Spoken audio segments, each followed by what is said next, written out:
Hello दोस्तों, कैसे हो आप सभी। स्वागत है आपका हमारे यूट्यूब चैनल में। दोस्तों, अभी तक आपने हमारे चैनल को सब्सक्राइब नहीं किया तो प्लीज सब्सक्राइब कर ले। दोस्तों, आपका एक सब्सक्राइब हमारे लिए बहुत ही महत्वपूर्ण होता है। धन्यवाद दोस्तों। दोस्तों, मेरा नाम समीर है और मेरी उम्र 22 साल है। हमारी जिंदगी बहुत साधारण थी, लेकिन उसमें कुछ ऐसे मोड़ आए जो हमें हमेशा याद रहेंगे। हमारा घर 2 मंजिला था। नीचे हम रहते थे और ऊपर का हिस्सा हमेशा किराए पर होता था। घर की यह व्यवस्था हमें काफी समय से चल रही थी और इसने हमारी जिंदगी में एक अजीब सा संतुलन बना रखा था। लेकिन हाल ही में हमारे घर की स्थिति में कुछ बदलाव आया। मेरी बहन की शादी की तैयारियां कुछ महीनों से चल रही थीं और उसके लिए घर के ऊपर वाले कमरे को खाली करना पड़ा था। शादी के समारोह के बाद लगभग 2 महीने बीत चुके थे और अब हम तैयार थे कि ऊपर वाले कमरे को फिर से किराए पर दे दें। मेरी माँ ने यह फैसला किया कि अब इस कमरे को एक परिवार को ही किराए पर देंगे। दरअसल पिछले कुछ सालों में हम कॉलेज के छात्रों को कमरे किराए पर दे चुके थे, लेकिन हमें उनके शोर शराबे और समय पर किराया न देने के कारण कुछ मुश्किलें झेलनी पड़ी थीं। कुछ छात्रों के लिए कमरे का रखरखाव भी एक समस्या बन चुका था और यह मेरे लिए तो कोई बड़ी बात नहीं थी, लेकिन माँ के लिए यह चिंता का विषय बन गया था। एक दिन माँ ने एक परिवार को किराएदार के रूप में चुन लिया। यह परिवार बहुत साधारण और सुसंस्कृत था। उसमें माँ बाप और उनकी बेटी रेखा शामिल थीं। रेखा की उम्र मुझसे थोड़ी ज्यादा थी, लेकिन उसके व्यक्तित्व में एक अलग ही आकर्षण था। वह बहुत ही होशियार और संस्कारी लड़की थी। उसकी पढ़ाई में गहरी रुचि थी और वह हमेशा अपनी परीक्षाओं में अच्छे अंक पाने के लिए कड़ी मेहनत करती थी। उसकी सोच बहुत स्पष्ट थी। उसने कभी शादी का विचार नहीं किया था। वह हमेशा कहती थी, पहले मुझे एक अच्छी नौकरी मिलनी चाहिए, फिर मैं शादी के बारे में सोचूंगी। उसके माता पिता भी उसके सपनों का पूरा समर्थन करते थे और उसे अपने रास्ते पर चलने की पूरी आजादी दी थी। रेखा सचमुच एक पढ़ाकू लड़की थी। वह कॉलेज में हर साल पहले नंबर पर पास होती थी। उसकी मेहनत और उसकी सफलता ने मुझे भी प्रेरित किया। मुझे याद है, जब मैं उसे पढ़ाई करते देखता था तो मुझे भी अपनी तैयारी में और अधिक मेहनत करने की प्रेरणा मिलती थी। उसकी आंखों में एक लक्ष्य था और वह उस लक्ष्य को पाने के लिए जी जान से जुटी हुई थी। वह हर दिन अपने अध्ययन में इतनी मग्न रहती थी कि उसे अपने आसपास की कोई भी हलचल महसूस नहीं होती थी। मुझे उसकी लगन देखकर गर्व महसूस होता था। अब बात करते हैं मेरी खुद की स्थिति की। मैं भी पिछले 1 साल से परीक्षाओं की तैयारी कर रहा था। मेरा बीए पूरा हो चुका था, लेकिन मुझे कुछ तकनीकी समस्याओं का सामना करना पड़ रहा था। विशेष रूप से इंग्लिश की समझ और उसकी तैयारी ने मुझे काफी परेशान किया था। एक शाम की बात है, मैं और मेरी माँ घर में आराम से बैठकर टीवी देख रहे थे। घर की सामान्य ध्वनियाएं और वातावरण में एक खास शांति थी, जब अचानक दरवाजे की घंटी बजी। यह रेखा थी, जो पिछले महीने का किराया देने आई थी। रेखा हमारे लिए सिर्फ एक किराएदार की बेटी नहीं थी, बल्कि एक नई दोस्त बन चुकी थी और हम उसकी सफलता से बहुत प्रभावित थे। मेरी माँ ने रेखा से किराया लिया और वह जाने ही वाली थी कि माँ ने अचानक एक सवाल पूछा, रेखा, तुम्हारी पढ़ाई कैसी चल रही है? रेखा हंसते हुए बोली, हाँ चाची, बहुत अच्छी चल रही है, आप चिंता न करें। मेरी माँ को अचानक एक आइडिया आया और उसने कहा, रेखा, हमारा समीर भी परीक्षाओं की तैयारी कर रहा है, लेकिन उसे थोड़ी मदद की जरूरत है। अगर तुम उसे पढ़ाओगी तो उसे बहुत फायदा होगा। रेखा मुस्कुराई और बोली, हाँ चाची, मुझे कोई दिक्कत नहीं है। उल्टे पढ़ाते समय मेरा भी अभ्यास हो जाएगा। पढ़ने से ज्यादा पढ़ाने से चीजें अच्छे से याद रहती हैं। माँ ने तुरंत फैसला लिया, ठीक है, कल से समीर तुमसे पढ़ाई करेगा। रेखा ने फिर हंसते हुए कहा, हाँ चाची, बिल्कुल ठीक है। मैं दिन भर अकेली पढ़ाई करती हूँ। समीर भी मेरे साथ होगा तो हम दोनों का फायदा होगा। दूसरे दिन जैसे ही समय आया, मैंने रेखा के घर कुछ किताबें लेकर जाने का निर्णय लिया। वह पहले ही पढ़ाई कर रही थी और मैंने कमरे के पास आकर हल्के से दरवाजे पर दस्तक दी। रेखा का ध्यान मेरी ओर गया और वह तुरंत उठी, हंसते हुए बोली, अरे आओ, मैं तुम्हारी ही राह देख रही थी। वह बहुत ही सहज और सजीव थी, जिससे मुझे लगता था कि हम दोनों के बीच एक अच्छा संबंध बन रहा था।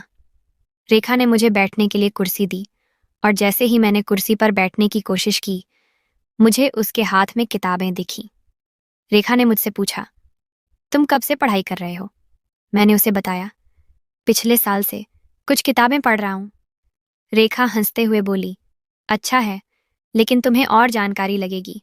चिंता मत करो, मैं तुम्हें धीरे धीरे सब कुछ पढ़ाऊंगी। वह सच में बहुत होशियार थी। वह जितनी भी बातें करती थी, मुझे समझ में आता था कि उसके पास कितनी गहरी जानकारी है।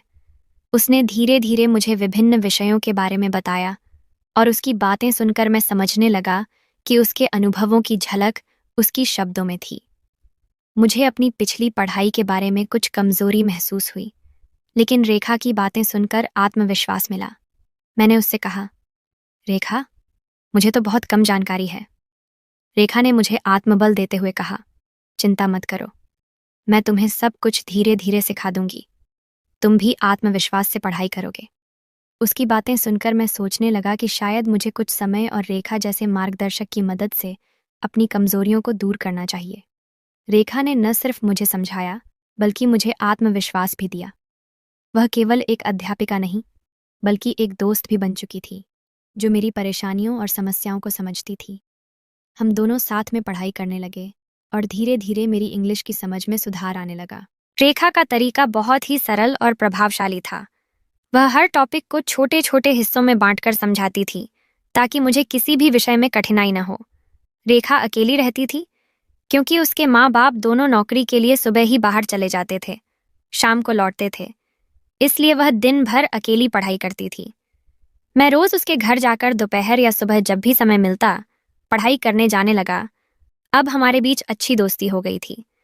वह मेरी उम्र से 4 साल बड़ी थी। मेरा उम्र 22 साल था और उसका 26 साल। अगर उसके उम्र के हिसाब से देखें, तो अगर उसकी शादी हो जाती तो शायद उसे बच्चे भी हो गए होते। लेकिन उसे नौकरी की बहुत इच्छा थी और वह शादी की जल्दी नहीं कर रही थी। रेखा बहुत खूबसूरत थी। उसके लंबे काले बाल, पतली कमर और साफ चेहरा था। उसके गले के नीचे वह इतनी आकर्षक थी कि कोई भी उसे देखकर मोहित हो जाए। वह हमेशा पंजाबी ड्रेस में बहुत अच्छी लगती थी और ओढ़नी के इस्तेमाल से उसकी सुंदरता और भी उभर कर सामने आती थी। 2 महीने बाद बैंक में एक अच्छी नौकरी के लिए वैकेंसी निकली थी, इसलिए हम दोनों उस परीक्षा की तैयारी कर रहे थे। मुझे बैंकिंग क्षेत्र में जाना पसंद था, इसलिए मैं इस मौके का फायदा उठाने वाला था। एक दिन कुछ काम के चलते मुझे उसके घर पढ़ाई के लिए जाने में देर हो गई। करीब 2 बजे मैं ऊपर गया, क्योंकि वह ऊपर के मंजिल पर रहती थी। जब मैं उसके दरवाजे पर पहुंचा तो देखा कि दरवाज़ा खुला था। मैं अंदर गया और देखा कि वह घर में झाड़ू लगा रही थी। मुझे आने का पता ही नहीं चला, क्योंकि वह झाड़ू लगाने में व्यस्त थी। वह झाड़ू लगाते समय नीचे झुकी हुई थी और उसने अपने कंधे पर ओढ़नी नहीं रखी थी। हालांकि मेरा ध्यान उसके सौंदर्य पर चला गया। उसे देखकर कुछ क्षण के लिए मैं एकदम स्थिर हो गया। उस पल मुझे समझ में आया कि मुझे अपना ध्यान भटकने नहीं देना है। मैंने तुरंत खुद को संभाला और आवाज दी, रेखा, मैं आ गया। उसके बाद उसका ध्यान मेरी तरफ गया। वह मेरी तरफ देखकर बोली, अरे आज तुम काफी देर से आए हो। मैंने हाँ हते हुए कहा, तू तो झाड़ू लगा रही है, वो भी दोपहर में। उसने कहा, हाँ, थोड़ी गंदगी हो गई थी, लेकिन तभी उसे खुद का ध्यान आया कि उसने ओढ़नी नहीं रखी थी। वह झाड़ू वहीं रखकर पीछे वाले कमरे में भाग गई। कुछ ही पल में वह ओढ़नी पहनकर वापस आई। मुझे थोड़ी शर्मिंदगी हुई, लेकिन रेखा बहुत समझदार थी। वह वापस आई और जल्दी जल्दी झाड़ू लगाकर अपना काम खत्म कर दिया। मैं अंदर गया और कुर्सी पर बैठ गया। वह भी मेरे सामने बैठ गई और फिर हम पढ़ाई करने लगे। हमने अपनी किताबों में ध्यान लगाकर पढ़ना शुरू किया। कुछ ड्राइंग बना रहे थे और कुछ एक्सरसाइज हल कर रहे थे। उसने मुझसे पूछा, अरे समीर, तुमने पॉल्यूशन का ग्राफ बनाया था ना, मुझे दिखाओ। मैंने अपनी नोटबुक खोलकर उसे दिखाया। वह मुझे देखकर बोली, वाह, तुमने बहुत अच्छा ग्राफ बनाया है, तुम्हारी ड्राइंग बहुत अच्छी है। मैं हंसते हुए बोला, हाँ, हल्के हाथ से बना लिया था। शुरुआत में नहीं बन रहा था, लेकिन 2-3 बार कोशिश करने के बाद बन गया। रेखा थोड़ी झुंझला हुए बोली, अरे मैंने तो इससे भी ज्यादा कोशिश की, तब भी नहीं बना रहा। छोड़, फिर कभी देख लूंगी। मैंने कहा, ठीक है, फिर अगली बार मैं तुम्हें अच्छे से सिखाऊंगा। हम फिर से पढ़ाई में लग गए। दोपहर में वह हमेशा कुछ नाश्ता बनाती और मुझे आग्रह करके खिलाती थी। आज भी उसने खाने के लिए लाए थे। 4 बजे वह बोली, मुझे मार्केट में जाकर कुछ सामान लाना है, लेकिन बहुत आलस्य हो रहा है। मैंने चिढ़ाते हुए कहा, रेखा, मैं ले आऊंगा। तुम्हें क्या क्या लाना है, बताओ मुझे। उसने हंसते हुए कहा, नहीं, तुम नहीं ला सकते। फिर मैंने थोड़ी मजाक करते हुए कहा, क्या ऐसा है, सामान में बताओ ना। उसने हंसते हुए कहा, छोड़ो, मैं ही जाऊंगी। मैंने कहा, ठीक है रेखा, अगर तुम्हें आलस्य हो रहा है तो मैं तुम्हें गाड़ी से लेकर चलूंगा। जल्दी जाओ और जल्दी लौट आओ। वह थोड़ा सोचने लगी। वह बोली, सच में? क्या तुम सच में मजाक नहीं कर रहे हो? मैं हंसते हुए बोला, ठीक है।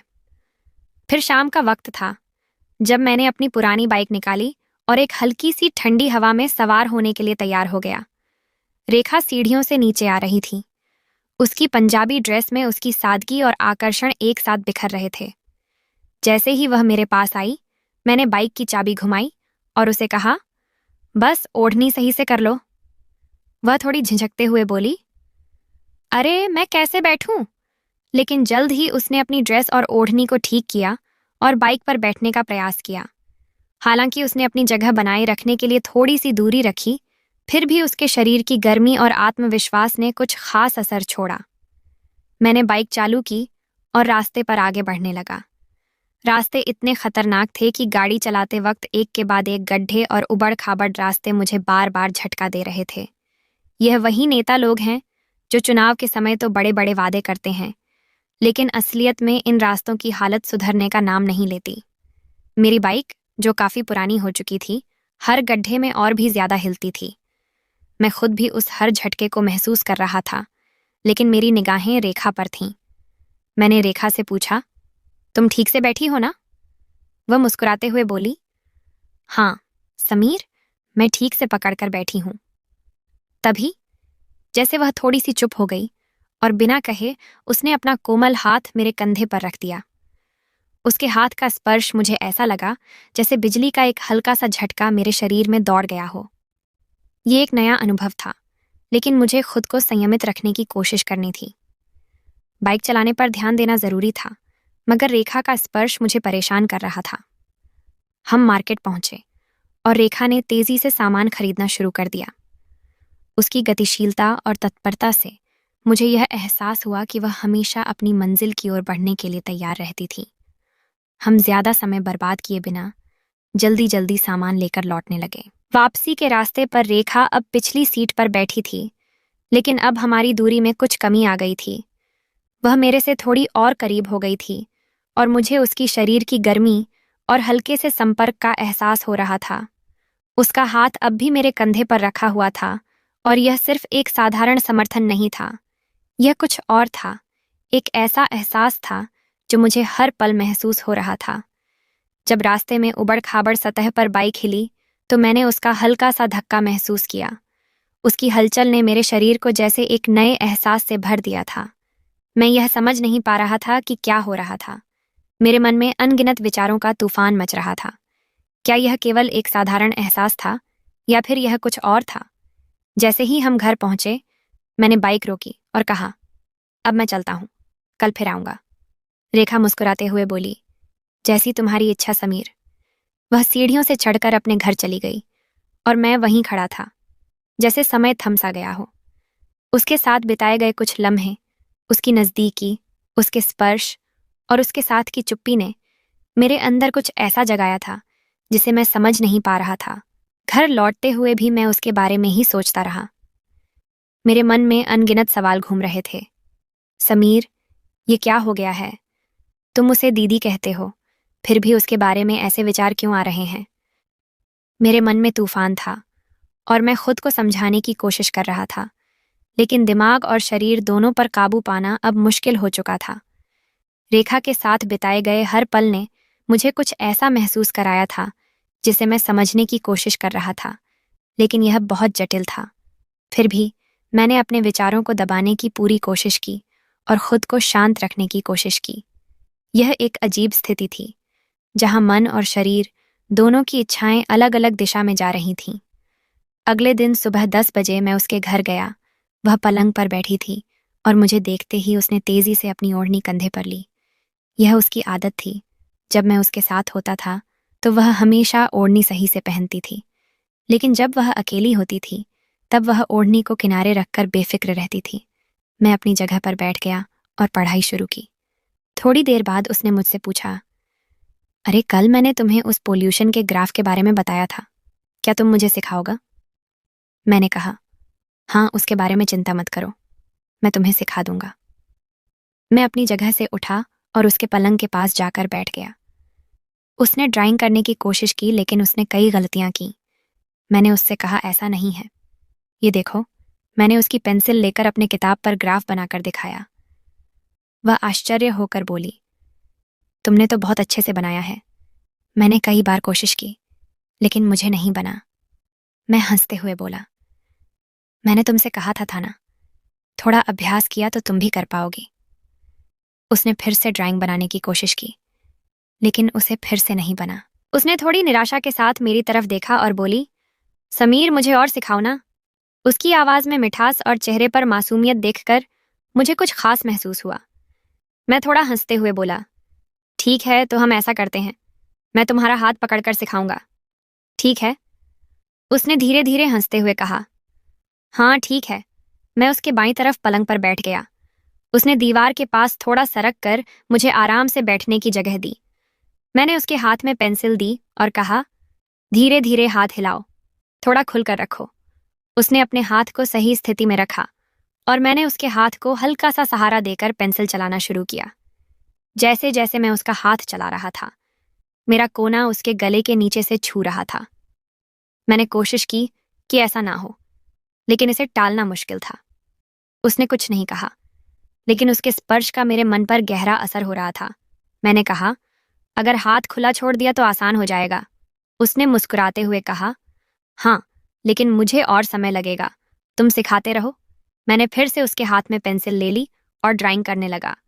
उसने ओढ़नी ठीक से रखी थी, लेकिन फिर भी मेरे कोने स्पर्श डालना मुश्किल हो रहा था। तभी पेंसिल का नोक टूट गया। मैंने उसके हाथ से अपना हाथ हटाया और कहा, थोड़ा रुको, मैं पानी पीकर आता हूं। मैं किचन में जाकर ठंडा पानी पिया, लेकिन पानी पीने के बाद भी मेरे दिल की धड़कन शांत नहीं हुई। उसके हर कदम और हर हरकत का ख्याल मेरे मन में था। उसने कमरे से कहा, अरे समीर, हुआ क्या? जल्दी आओ। मैं फिर से उसके पास आया। उसने एक नई पेंसिल ले ली और उसे ठीक से धार बना लिया। देखो, मैंने अच्छा टोक बना लिया है, अब सिखाओ, उसने कहा। मैंने उसके हाथ पर हल्का सा हाथ रखा और फिर से ड्राइंग करने लगा। वह चुप थी, लेकिन उसकी सांसों की हल्की आवाज साफ सुनाई दे रही थी। कमरे में एक अजीब सी खामोशी थी, जैसे दोनों ही अपने अपने विचारों में खोए हुए थे। धीरे धीरे मैंने उसकी ओर देखा और देखा कि उसने अपनी आंखें बंद कर रखी थीं, जैसे वह अपने दिमाग को थोड़ा आराम देना चाहती हो। क्या हुआ? मैंने धीरे से पूछा। तुमने आंखें बंद क्यों की? क्या नींद आ रही है? मेरी आवाज में हल्की सी चिंता थी, क्योंकि मुझे लगा वह शायद थक गई होगी। वह चौंकी और तुरंत अपनी आंखें खोलते हुए बोली, सॉरी समीर, मैं बस ऐसे ही थोड़ी देर के लिए आंखें बंद कर बैठी थी। वह फिर से सतर्क हो गई और कहा, अगला सिखाओ प्लीज। उसके शब्दों में एक शांत और विनम्र आग्रह था, जो मुझे और भी प्रेरित करता था। मैंने फिर से उसकी किताब पर ध्यान दिया और उसकी मदद करने के लिए उसकी उंगलियों को हल्के से पकड़ा। इस बार मेरे अंदर कुछ अलग सा महसूस हो रहा था। शायद यह इसलिए था क्योंकि हम दोनों उस पल में अकेले थे और समय जैसे रुक सा गया था। मेरी उंगलियों ने उसकी उंगलियों को हल्के से छुआ और एक अजीब सा एहसास हुआ। अनजाने में मैंने अपनी उंगलियां उसके हाथों के बीच में गूंथा दी। वह कुछ नहीं बोली, लेकिन मुझे उसके चेहरे के भावों से यह समझ में आ रहा था कि शायद वह भी इस पल को महसूस कर रही थी। उसकी सांसों की गति थोड़ी तेज हो गई थी और मुझे साफ दिखाई दे रहा था कि वह हल्का सा थरथरा रही थी। मैंने अब धीरे धीरे अपनी उंगलियों को घुमाना शुरू किया, जैसे मैं उसे और बेहतर समझाना चाहता था। उसकी आंखों में हल्की सी घबराहट और एक अनजाना आकर्षण दिख रहा था। वह धीमी आवाज में बोली, समीर, प्लीज मत करो। उसकी आवाज में उलझन थी, लेकिन उसकी आंखों में जो भावनाएं थीं वह कुछ और ही कहानी कह रही थी। तभी उसने मुझे करीब खींच लिया। उसकी इस हरकत ने मुझे थोड़ा हैरान कर दिया, लेकिन उसकी आंखों में जो भावना थी उसने मुझे रुकने का नहीं, बल्कि उस पल को महसूस करने का एहसास दिलाया। उस पल में हम दोनों जैसे समय और स्थान से बाहर हो गए थे। ये एक ऐसा अनुभव था जिसमें हम केवल उस क्षण में जी रहे थे, जैसे सारी दुनिया पीछे छूट गई हो।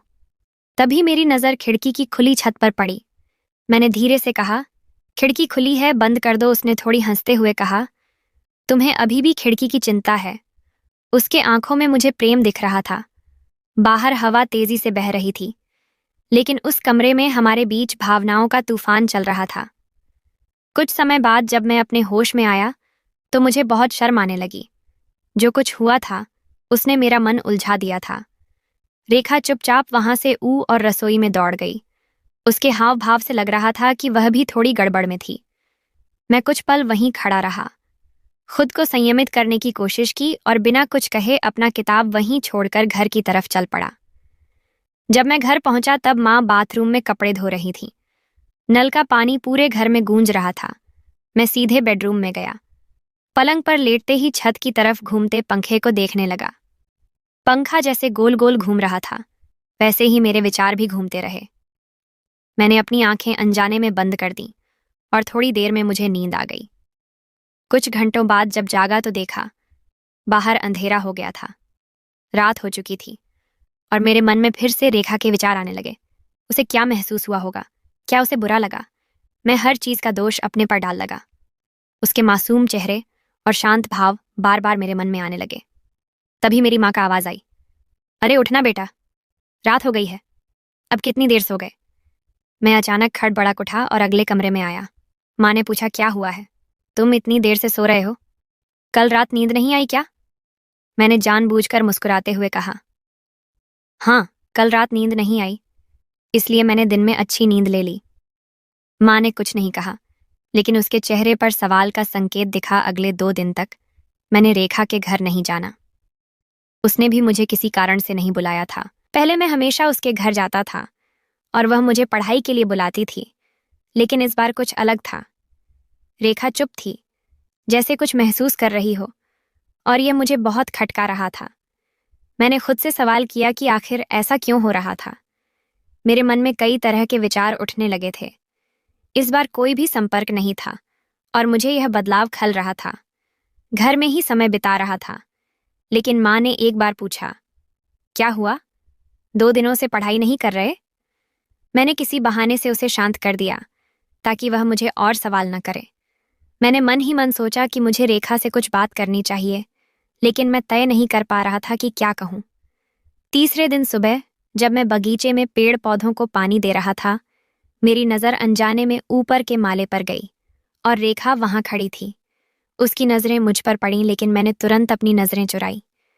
कुछ देर बाद मैंने फिर से देखा और वह अभी भी वहीं खड़ी थी, लेकिन अब उसकी नज़र मुझ पर नहीं थी। तभी माँ बाहर आई और उसकी नज़र रेखा पर गई। माँ ने पूछा, क्या बात है रेखा? 2 दिन से पढ़ाई बंद है, ऐसा लगता है कोई समस्या है? रेखा हल्के से हंसते हुए बोली, नहीं चाची, परीक्षा नज़दीक है इसलिए पढ़ाई कर रही हूँ, लेकिन समीर कहता है कि उसका सिर दर्द कर रहा है, इसलिए वह नहीं आया। माँ ने मेरी तरफ मुड़कर पूछा, क्या हुआ तुझे? तुमने कुछ बताया नहीं? मैंने जल्दी से जवाब दिया, हाँ माँ, थोड़ा सिर दर्द कर रहा था, लेकिन अब ठीक है। मेरी इस बात से माँ शांत हो गई और फिर रेखा की ओर देखा। मैंने कहा, आज मैं पढ़ाई के लिए आऊँगा। रेखा ने मुस्कुराते हुए कहा, ठीक है। थोड़ी देर बाद मैंने अपनी किताबें लेने के लिए बैग खोला। तभी मुझे ध्यान आया कि मेरी किताबें तो रेखा के पास ही रह गई थीं, इसलिए मैंने जानबूझकर एक ऐसी किताब उठाई जो ज्यादा काम की नहीं थी और उसे हाथ में लेकर रेखा के घर जाने के लिए सीढ़ियां चढ़ने लगा।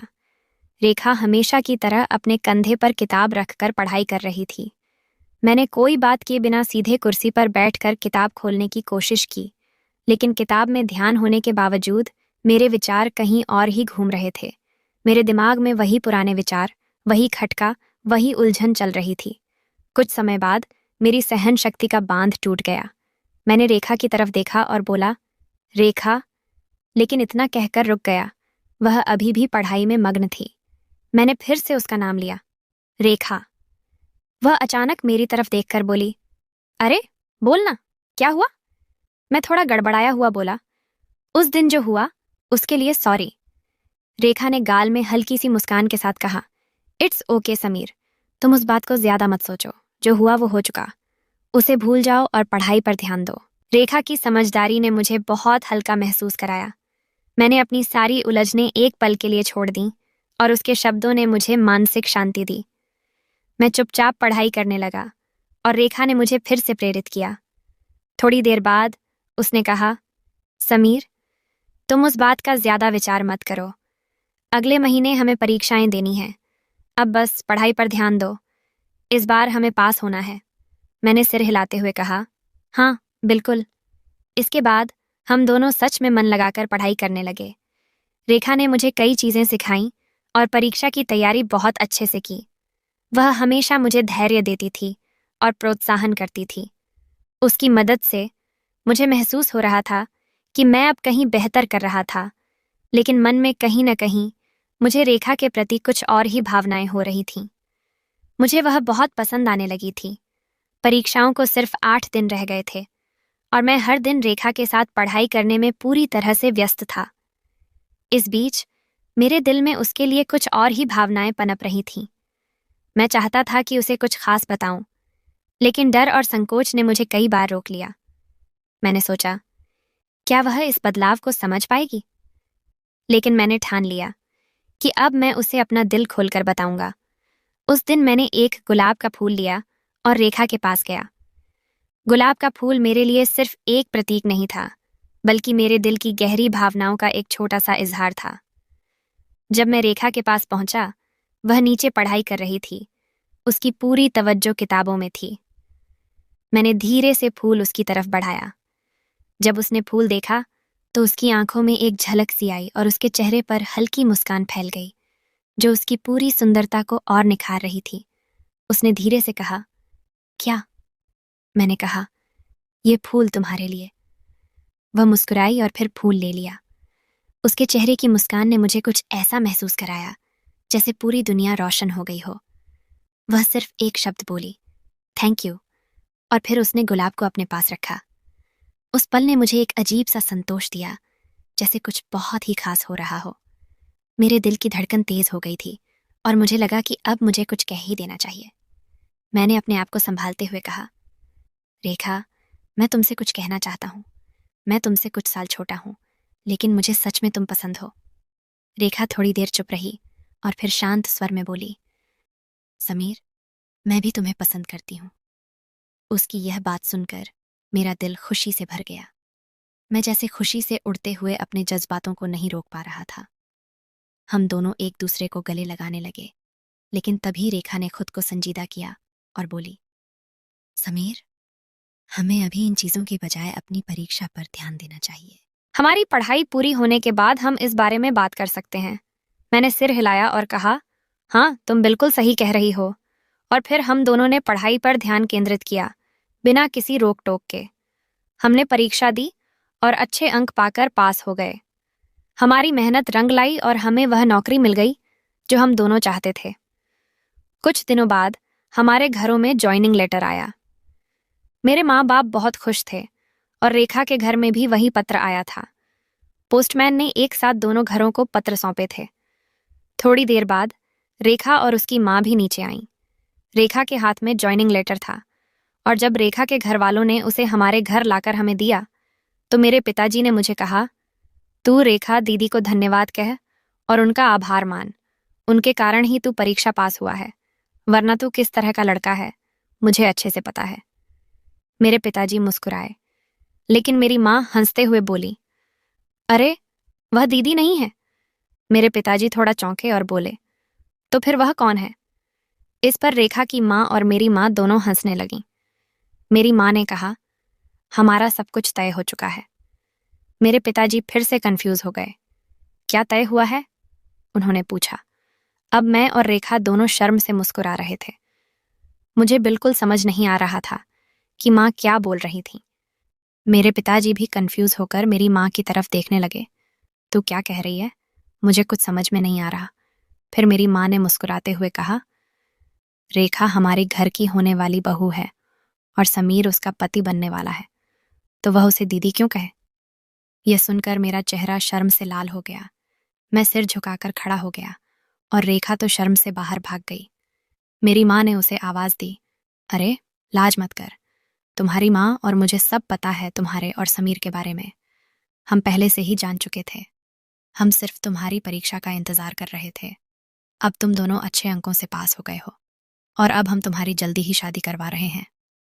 इस यात्रा ने हमें यह सिखाया कि जीवन में सच्ची सफलता सिर्फ पढ़ाई या करियर में नहीं, बल्कि रिश्तों और इंसानियत में भी निहित है। रेखा और समीर ने अपनी मेहनत और आत्मविश्वास से न सिर्फ अपनी परीक्षा में सफलता प्राप्त की, बल्कि एक दूसरे के प्रति अपने प्यार और समर्पण से जीवन के एक महत्वपूर्ण पाठ को समझा।